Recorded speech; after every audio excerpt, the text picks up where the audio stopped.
L'émir Abdelkadir el-Jazairi, le livre des haltes, tome 5, halte 147. Et qu'il n'associe pas un au service adoratif de son Seigneur. Le Très-Haut a dit « Et que quiconque espérait la rencontre de son Seigneur accomplisse un acte saint, et qu'il n'associe pas un au service adoratif de son Seigneur. » Sourate 18, verset 110. Espérer signifie aimer, car n'espère que celui qui aime, et on n'aspire qu'à une chose aimée. La rencontre de son Seigneur, c'est le fait de le voir, de le contempler, de converser avec lui, d'avoir des entretiens nocturnes avec lui, et ce dès ce monde, avant de passer dans l'au-delà. Dans qu'il accomplisse un acte saint, le mot saint fait référence au fruit saint qui n'a pas été gâté ou endommagé. L'acte saint est caractérisé par l'absence de toute corruption qui le fait sortir de la pure servitude essentielle où l'objet adoré est la divinité en soi. La divinité en soi, en effet, est par nature objet d'adoration, et tout ce à quoi elle impose son statut est par nature disposé à l'adorer. Dès lors que la servitude implique les deux degrés qui sont ceux de la divinité et de la servitude, elle est agréée. En revanche, la servitude de celui qui y mêle des intérêts contingents et des désirs individuels est repoussée. Et qu'il n'associe pas un au service adoratif de son Seigneur. Parmi les choses qui ne doivent pas être associées à l'adoration la plus importante est l'âme.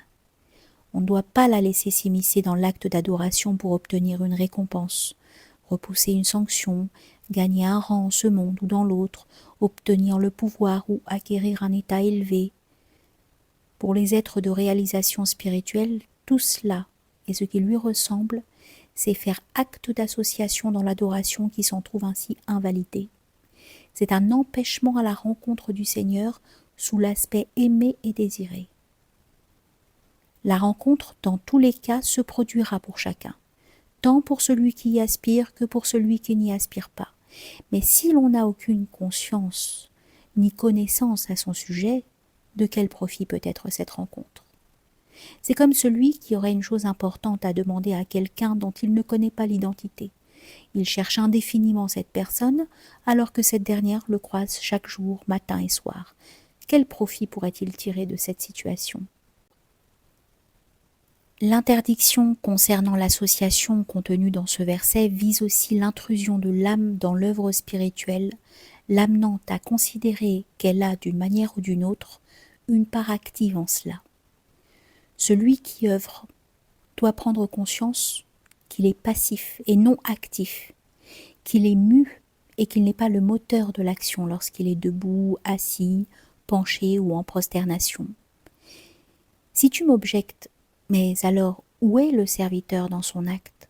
Je répondrai, ne lui suffit-il pas d'avoir le nom de serviteur et que l'acte lui soit attribué par la loi sacrée, fût-ce de manière illusoire, devenant ainsi un réceptacle en lequel Allah crée, estimant avoir l'honneur, comme l'affirme la loi sacrée? Ne lui suffit-il pas que l'activité divine se fasse par lui et qu'il devienne la circonstance pour ce qu'Allah crée en lui, celui par qui et en qui Dieu agit? Ce véhicule, c'est l'homme, et toute créature à qui l'on prête l'agir. Quant à l'effet, c'est-à-dire l'acte en tant qu'il est attribué à l'homme, il n'a aucune réalité extérieure. Ce n'est qu'une réalité conceptuelle, car il est le support de l'acte, et il suit la loi de tous les supports du même type. Ce pourquoi et en vue de quoi l'acte est effectué, c'est la réalité mohammedienne dont on dit « Net et moi, nous n'aurions pas créé les sphères ». On peut comprendre aussi cette interdiction d'association de la manière suivante. Le service adoratif de son Seigneur, qui est la divinité requérant cette adoration pour se charger de l'éducation spirituelle de l'adorateur, ne peut s'appliquer à l'un, nom de l'essence en tant qu'elle se passe des mondes. L'un, en effet, ne régit personne et n'implique pas d'adoration. Si un adorateur s'oriente vers lui par une adoration faisant abstraction du degré de la seigneurie et de la fonction divine, il le rejette, ne l'accepte pas. Plus encore, il l'anéantit et l'efface, car c'est ce qu'implique l'unité sans relation.